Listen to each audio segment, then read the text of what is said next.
Hi hello నమస్తే welcome to Hima's kitchen. ఏదైనా sweet తినాలనిపించినప్పుడు ఒక కప్పు పెసరపప్పుతో ఇలా స్వీట్ తయారు చేసుకోండి, చాలా రుచిగా ఉంటుంది.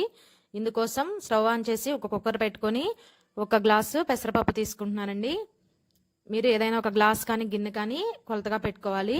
మీడియం ఫ్లేమ్లో పెట్టుకొని ఈ పెసరపప్పును బాగా ఫ్రై చేసుకోవాలండి. ఈ విధంగా బాగా పప్పు కొంచెం ఎరుపు రంగు వచ్చేంత వరకు ఫ్రై చేసుకోవాలి.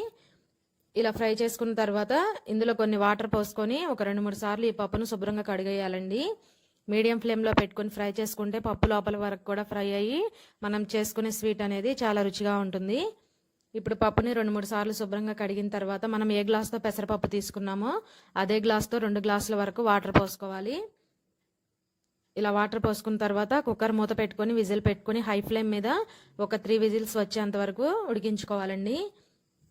ఈ విధంగా 3 విజిల్స్ వచ్చిన తర్వాత స్టవ్ ఆఫ్ చేసేసి కుక్కర్ని పక్కన పెట్టేసుకొని స్టవ్ మీద మరొక గిన్నె పెట్టుకొని మనం ఏ గ్లాస్తో అయితే పెసరపప్పు తీసుకున్నామో అదే గ్లాస్తో 2 కప్పుల వరకు బెల్లం తీసుకుంటున్నాను. మీరు కొంచెం స్వీట్ తక్కువ తినేవాళ్ళు అయితే 1.5 కప్పు బెల్లం వేసుకొని ఒక 1/2 కప్పు వరకు వాటర్ పోసుకొని ఈ బెల్లాన్ని బాగా కరిగించుకోవాలండి.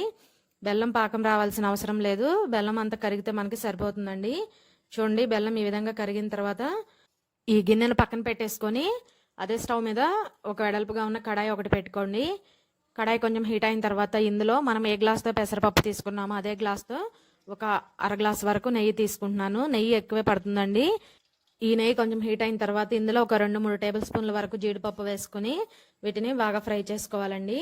ఇవి బాగా మంచి కలర్ వచ్చిన తర్వాత వీటిని తీసి వేరే ప్లేట్లో వేసుకోండి. ఇప్పుడు ఇంకా నెయ్యి ఉంది కదండి, ఈ నెయ్యిలోనే ఒక 1/2 గ్లాస్ వరకు బొంబాయి రవ్వ వేసుకోవాలి. ఈ బొంబాయి రవ్వని బాగా ఫ్రై చేసుకోవాలండి. ఇలా ఈ స్వీట్ రెసిపీలో బొంబాయి రవ్వ వేయడం వల్ల స్వీట్ అనేది మరింత రుచిగా ఉంటుంది. మీడియం ఫ్లేమ్ మీద పెట్టుకొని రవ్వ కలర్ మారేంత వరకు కూడా బాగా ఫ్రై చేసుకోవాలండి. రవ్వ ఈ విధంగా ఫ్రై అయిన తర్వాత ఒక 1/2 గ్లాస్ వరకు పచ్చి కొబ్బరి తురుము అనేది వేసుకోవాలి. కొబ్బరికి వెనక వైపు ఉన్న బ్రౌన్ పార్ట్ తీసేసి ఈ విధంగా కొంచెం పెద్దగా తురుముకొని వేసుకోవాలండి. ఇలా పెద్దగా తురుముకోవడం వల్ల మనం తినేటప్పుడు మధ్యలో పలుకుగా తగులుతూ టేస్టీగా ఉంటుంది. ఈ కొబ్బరి ఫ్రై అయ్యేలోపు పెసరపప్పును ఉడికించుకున్నాం కదండి, ఆవిరిపోయింది. మూత తీసేసి ఈ విధంగా గెరెట్తో ఒక 2-3 సార్లు ఈ విధంగా కొంచెం మెదుపుకున్నట్టు చేసుకోండి. మరీ మెత్తగా అయితే చేయొద్దండి, కొంచెం పెసరపప్పు మనకు అక్కడక్కడ పలుకుగా తగులుతూ ఉండాలి. చూడండి, ఈ కొబ్బరి రవ్వ కూడా బాగా ఫ్రై అయినాయి కదండి.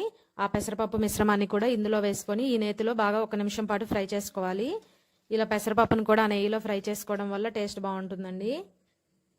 మీడియం ఫ్లేమ్లో పెట్టుకుని 1 నిమిషం పాటు మొత్తం నెయ్యిలో కలిసే విధంగా 1 నిమిషం ఫ్రై చేసుకోండి. చూడండి, ఈ విధంగా ఫ్రై అయిన తర్వాత మనం ముందుగా బెల్లం సిరప్ని పక్కన పెట్టుకున్నాం కదండి, స్ట్రైనర్ ఒకటి పెట్టుకొని మనం బెల్లంని కరిగించి పెట్టుకున్నాం కదండి, ఆ బెల్లం సిరప్ని స్ట్రైనర్లో వడకట్టుకోవాలి. ఈ బెల్లం సిరప్ని ఈ విధంగా వడకట్టుకున్న తర్వాత ఈ పెసరపప్పు ఇవన్నీ కూడా బెల్లం సిరప్లో కలిసే విధంగా బాగా కలుపుకోవాలండి. మీడియం ఫ్లేమ్లో పెట్టి బాగా కలుపుకోండి. కంటిన్యూస్గా అయితే కలుపుతూ ఉండాలండి. ఈ విధంగా బాగా మీడియం ఫ్లేమ్లో పెట్టుకొని బాగా కలుపుకోవాలి. ఈ పెసరపప్పు మిశ్రమం ఇవన్నీ కూడా చక్కగా కలిసిపోయినాయండి. మనం కంటిన్యూస్గా అయితే తిప్పుతూ ఉండాలి, లేదంటే పెసరపప్పు ఉండలుండలుగా ఉంటుందండి. ఈ పెసరపప్పు బెల్లం ఈ విధంగా బాగా కలిసిపోయిన తర్వాత ఇప్పుడు ఫ్లేమ్ను హైలో పెట్టుకొని బాగా తిప్పుకుంటూ ఉడికించుకోవాలండి. ఇదంతా కూడా బాగా మనకి దగ్గర పడేంత వరకు బాగా ఉడికించుకోవాలి. ఇందులో మీకు కావాలంటే మరొక 1 స్పూన్ నెయ్యి అయినా వేసుకోవచ్చండి. మనం ఆల్రెడీ 1/2 గ్లాస్ వరకు వేసాం కాబట్టి సరిపోతుంది. మీకు అవసరం అనుకుంటే ఒక 1 టీ స్పూన్ వరకు వేసుకోండి.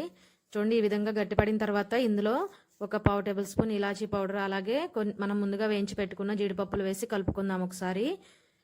ఇలా ఉన్నప్పుడే స్టవ్ ఆఫ్ చేసేసేయండి. చల్లారిన తర్వాత ఇంకొంచెం గట్టిగా అవుతుందండి. ఏదైనా స్వీట్ తినాలనిపించినప్పుడు ఇలా 1 కప్పు పెసరపప్పుతో అప్పటికప్పుడు ఇలా స్వీట్ తయారు చేసుకోండి, చాలా రుచిగా ఉంటుంది. వీడియో నచ్చిందా అండి? వీడియో నచ్చితే లైక్ చేయండి. Thanks for watching video.